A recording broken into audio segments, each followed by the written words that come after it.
have the greatest job in the world, and that's working with dogs. Best in Show winner is the French Bulldog. Winston won the National Dog Show. It was amazing. It was exciting. And to have a dog to be #1 dog in this country, you have to have great nutrition. And I always fed Pro Plan. Just like us, when we eat well, we feel good. And I just love that food and what it's done all these years to all the dogs I've bred and all the dogs I've shown. Welcome to Pure Dog Talk. I am your host, Laura Reeves, and we got a hot topic, you guys. There's a lot of conversation going on right now in our sport about a lot of things, but one of the really big hot topics that's just popped in the last week or so is a conversation about the Foundation Stock Service, miscellaneous, the process that new breeds follow to become recognized by the American Kennel Club. And I have with me a really good friend of mine and a fantastic guest on this topic, Veronica Miller, who has Portuguese Pendango Medio. Yes. Correct. Working their way through the FSS system. And there's a lot of conversation going on within this particular community. And so Veronica was like my favorite person to talk about it because she's right in the middle of it. And I have said many times, I've said it here on the show, I've said it to a lot of people, a lot of the real consuming passion, new people, right, advancement of the sport that I encounter is at open shows and people within the FSS community. And so I have been advocating for a very long time that we need to pay attention to that. And this feels like the opposite of that. So welcome, Veronica. How are you doing? I am doing well. And thank you for having me on. I'm excited to talk about this. Yeah, this is a big deal. So the August 2025 AKC board minutes, AKC Foundation Stock Service, they talk about the system. It was established in 1995 to serve individuals with rare or developing breeds by providing a method to maintain registration records and stud book, streamlining the transition of the registry once the breed obtains full recognition status with the American Kennel Club. So there you go. And the staff is tasked with keeping these requirements up to date. And there are several changes that were made according to these board minutes, some of which are more, how do we say it, burdensome, I guess, than others for the breeds involved. And amongst them includes an increased number of CM titles. So a CM is the equivalent to a championship, basically. Am I right, Veronica? Yeah. From 10 to 20 to be earned by a minimum of 5 different parent club members. And I think the big one that people that I am listening to are most freaked out about is a minimum of 20 litters bred and enrolled within a 3-year period after the breed moves to miscellaneous. And am I right? That's kind of like the big one. So there's a variety of other things, and this is so new they don't even have it up on the website yet. Like I was trying to find it to talk about it, and so we don't know. So Veronica, talk to me about your breed, specifically the people that you know specifically that are involved in these breeds in the FSS community, and why this is such a problem. And maybe even the most important part, and I don't have confirmation of this, but you tell me that the FSS community feels as if this was implemented without any input from the community themselves, with no stakeholders involved. Yeah, that is part of the issue there. Mm-hmm. I have Portuguese Pendangos. They are a medium to large hunting hound, very active breed. Mm-hmm. With, particular needs for homes as hounds and sporting dogs do. Sure.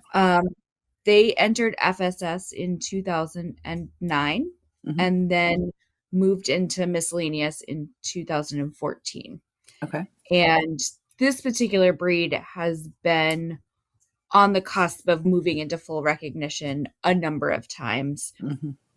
And then the rules and regulations for moving up change on us. And there's And no so tell me grandfather. how many times that's happened to you, particularly with your breed. So since I came in, initially we had to have 300 dogs registered. We met that. Then it was you had to have a minimum of 20 litters. We had hit that, but then they moved it to 20 litters within a 5-year period after moving to miscellaneous. We're about 1 litter away from meeting that, and now it's 20 litters within 3 years. And most of these changes have taken place since 2018. So in a short number of years, there have been a whole lot of changes. There has been no outreach to any of our breed clubs. We hear from AKC that they are a club of clubs, but changes are made for FSS and miscellaneous breeds without our input and without any discussion or reasoning. And it's And frustrating. do your clubs have delegates to the AKC? We do not have delegates. So you literally have no voice in this conversation.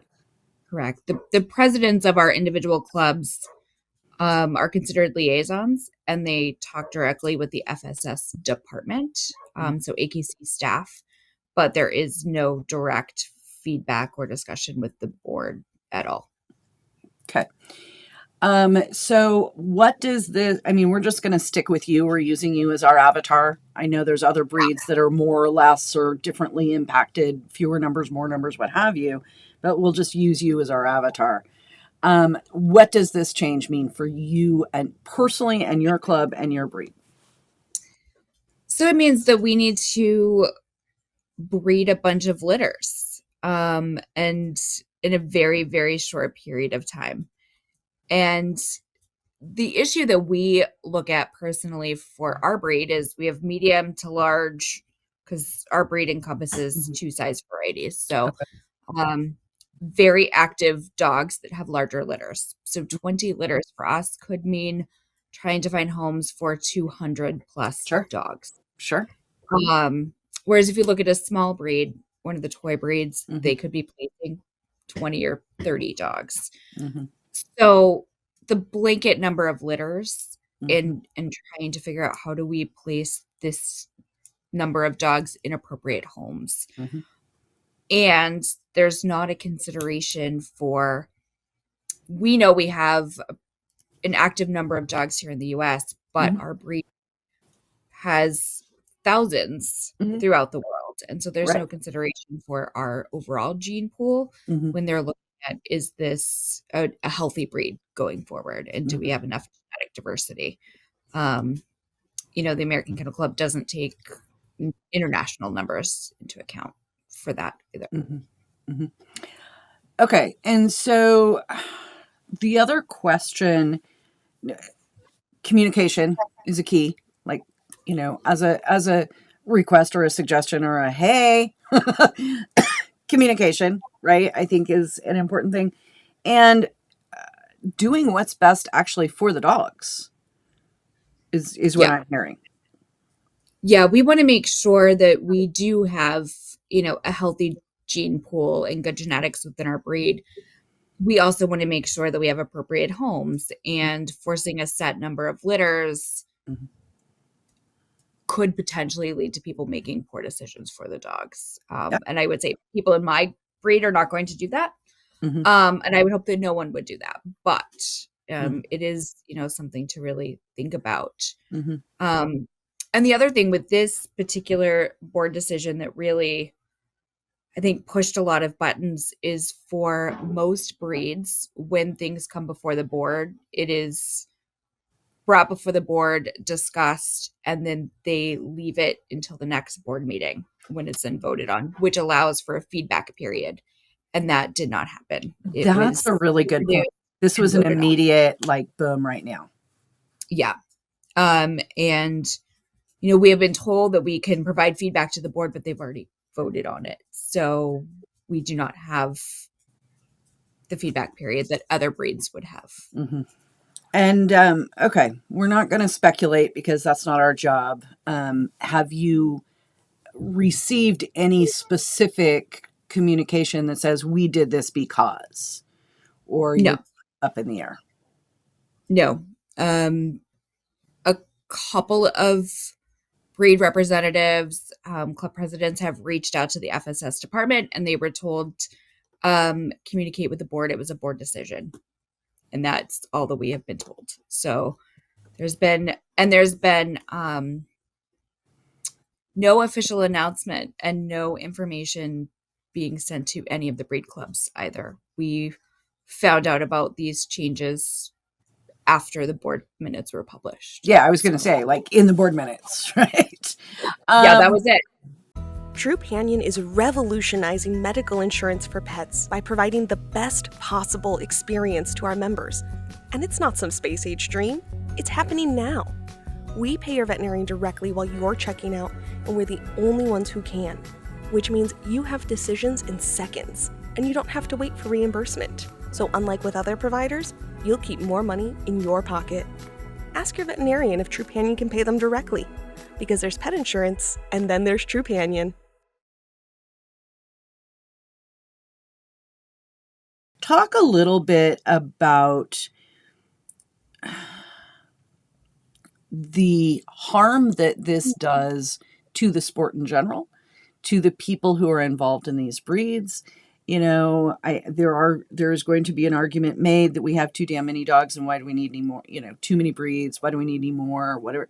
Talk about that and the community that you guys have in the FSS group. Yeah. I mean, I can speak mainly to my breed. We have a very ancient breed. Many of our standard breeds that we have now are largely based on the history of my own breed, which is way older than the American Kennel Club, which is a frustration.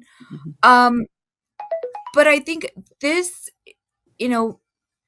makes it hard for us to bring people into the fold, to bring new people in when we want to be recognized, we want to be involved, and then we're being set back. And it makes it feel like we're never going to get there. We're never going to make these benchmarks. In a lot of cases, our breeds are being held back from some of the performance sports stuff as well. Talk about that, because you've said this before in a couple other settings that I've seen, and I guess I don't understand lure coursing and some of that stuff enough to make a coherent commentary about it. So talk to me about, again, using your breed as an avatar. So for my breed in particular, we have a sighthound breed. So they are allowed to do AKC lure coursing. Because they are still in miscellaneous, because they're not fully recognized, they're not allowed to earn a field championship in lure coursing. So they can do the like your version of a hunt test, right? Lure coursing, not field trial. Correct. Well, yes. So there's 3 different titles in lure coursing. There's a senior courser, master courser, and then the field champion. Okay. So we can get our senior courser and then your master courser, but you can't get the field champion. And generally what happens is your dog gets a senior courser while it's working towards its master courser. It's getting legs for both field champion and master at the same time. And if we ran for master currently, we'd have to rerun for field. For a field champion. Okay. Yeah. Oh, a while back, the board voted to allow some FSS miscellaneous herding breeds to earn herding championships. So they're allowed to title. We were told, our breed specifically, that we are not eligible for field champions because there's not enough dogs participating in lure coursing. Of your breed. Of my breed. My breed is not participating because we can't title. So the chicken and the egg. Right. Right. Yeah. Fascinating. Okay. Talk to me a little bit, because this is what I come back to. All of the people, and I mean all of the people, almost exclusively, not exclusively, vast majority of people that I've encountered in the FSS, like that whole open show community, are young. and in a sport where I am a baby. And honestly, our thought leaders and our elder statesmen are we'll just say graying, and in which it is an acknowledged fact that we need more people and more young people. Talk to me about the community as a whole, as a group, and do you see the same thing I see there? I do. I do. A lot of this group is the under 40 crowd, which Mhm. is not the usual What for we need. sports and not the usual What for we need. confirmation. We have found breeds that we love and want to dedicate our lives to. And just because it's not the usual breed that's out there, it doesn't make them worth any less. We have the breeds that we have because they are special to us. Right. And these folks are incredibly dedicated to these Mm. dogs. There have been multiple trips to Europe, multiple trips to Japan when we're looking at our Nihon Ken breeds, working with the countries of origin. I personally worked with a hunt kennel in Portugal to bring my girl over directly from Porto. So, we are really dedicated and want to do more with our dogs, which is the whole point here, but being held back in so many ways. And unfortunately, that's going to turn these folks away from AKC.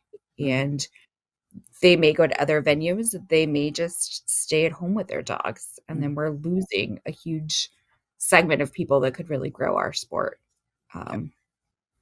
both on the conformation end and the performance end. Right, right. And since we all just saw the numbers recently that conformation and lure coursing and all the other sports that are down 5 to 10% year over year from the last couple of years, that seems like a super poor decision, but that's just me.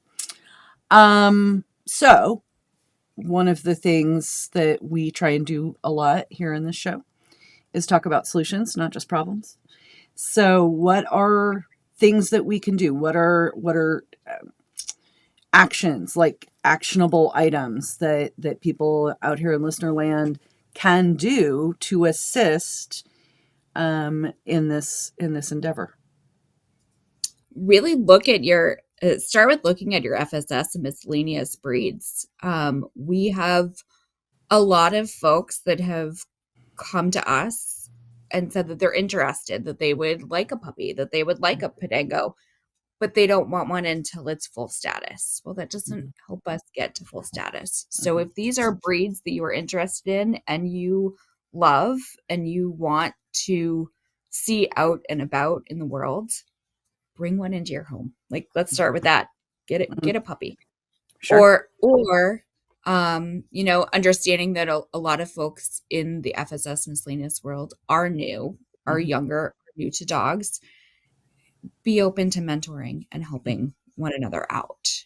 We have a really tight-knit, wonderful group of folks, but we are always open to help and support. If you have a club that's hosting a show, add open show to your shows.